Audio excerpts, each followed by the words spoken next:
Obama's $300 million secret is out, exposing him for sick thing he spent wads of treason money on.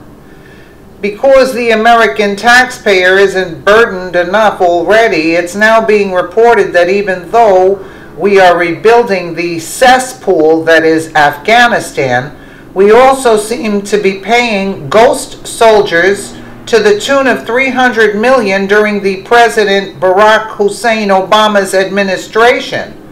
Under the Obama administration, over half of the Afghan security forces have been shown to be, quote, ghost soldiers, which means we, the American tax-paying idiot, is paying for people who don't actually exist.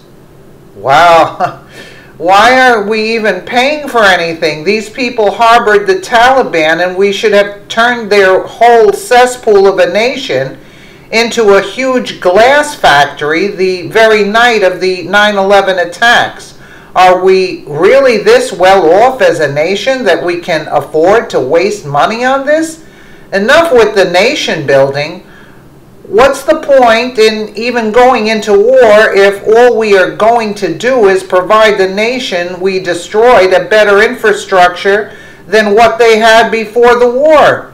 Isn't the point of a war to just knock out an opponent, not make him better than what he was before the war? The world has gone mad. U.S. taxpayers spent $150 million building fancy hotel-like villas staffed with private security for government employees working in Afghanistan rather than having them live on U.S. military bases at a fraction of the cost, according to the top government watchdog charged with monitoring wartime waste. Unbelievable. Let's take a listen here. Welcome to Full Measure. I'm Cheryl Atkinson. Since 2002, billions of U.S. tax dollars have been spent rebuilding Afghanistan after its decades of war. A big chunk of that money pays Afghan soldiers and police, but it turns out a lot of those troops may not, in fact, exist. Wow. We investigate how your tax money is being wasted on ghost soldiers. We've been raising this concern about ghosts going back a number of years, and we first heard about it, actually ironically I heard about it from Ashraf Ghani years ago. Before he became president, he warned me about ghosts, so we started looking 3 years ago. John Sopko is the Inspector General watching over the U.S. taxpayer billions spent to rebuild Afghanistan.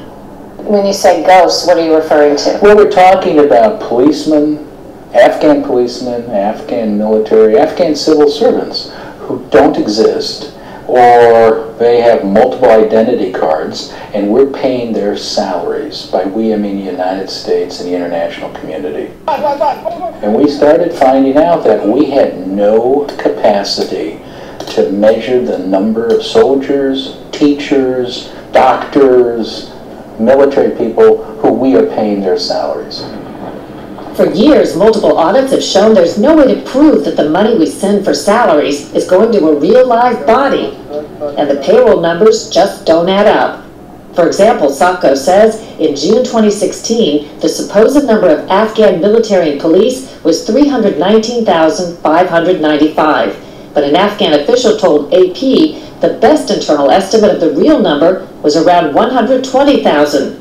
This implies fraud, obviously. Oh, absolutely. Major fraud. And what's happening is the commanders or generals or other higher officials are actually pocketing the salaries of the ghosts.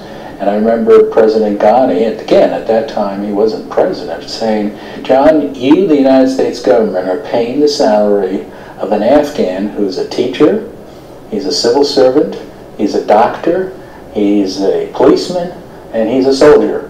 And it's the same Afghan, and he doesn't exist. Paying for reconstruction in war-ravaged countries is an American tradition. After World War II, there was the Marshall Plan, named after Secretary of State George Marshall. The U.S. spent, in today's terms, $103 billion over 4 years to rebuild 16 European countries. Today, U.S. taxpayers have now far outspent the Marshall Plan on Afghanistan reconstruction. More than $117 billion. $68 billion of that has gone for Afghan national defense and security forces, the country's police and military. Last year, the governor of Helmand, Afghanistan, reported discovering at least 400 non-existent ghost soldiers on that province's payroll. And Helmand's police chief was also quoted as saying that of 26,000 Afghan National Defense Security Forces assigned there, 40 to 50% did not exist physically when we asked for help during operations. So you're talking about, instead of 300-some thousand, and maybe only 150,000 actually exist.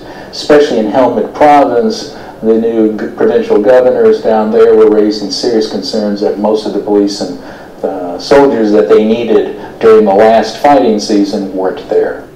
In multiple letters and audits, SOPCO has taken the Pentagon, which manages the money, to task, stating persistent reports raise questions regarding whether the U.S. government is taking adequate steps to prevent taxpayer funds from being spent on so-called ghost soldiers.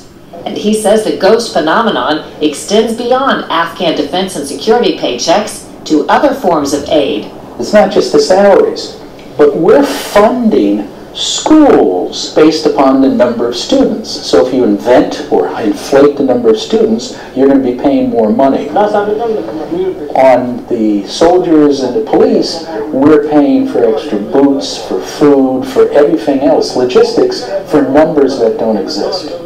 Is there any way to tell who is taking the money? It's difficult because of the security situation. We in the U.S. oversight community can't get out. Even the U.S. military can't get out anymore. So it's very difficult. It's really up to the Afghans. We're designing systems for the Afghans to implement.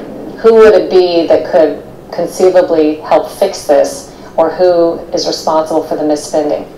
Well, the misspending is obviously the Afghans. They're the ones who are stealing the money. Who we are holding accountable is the U.S. government for not considering this to be an issue when we raised it 3 or 4 years ago, but also not implementing some reforms to ensure that there actually is a soldier on the other end of that pay statement. The Pentagon is implementing a new system of biometrics in Afghanistan using fingerprints, photos, and blood type. It recently said up to 95% of Afghan police and 70 to 80% of soldiers are now enrolled. The idea is to dispense with old ghosts and ensure proof of life among a faraway force funded by U.S. taxpayers. What kind of money are we talking about? Hundreds of millions of dollars we're talking about that may be lost. The Pentagon expects to complete its person-by-person verification of Afghan's army and police in July. Still ahead on Full Measure, the oldest profession. And we have our vets sleeping in the streets. Right? Let us know what you think in the comments below. And thank you so much for watching.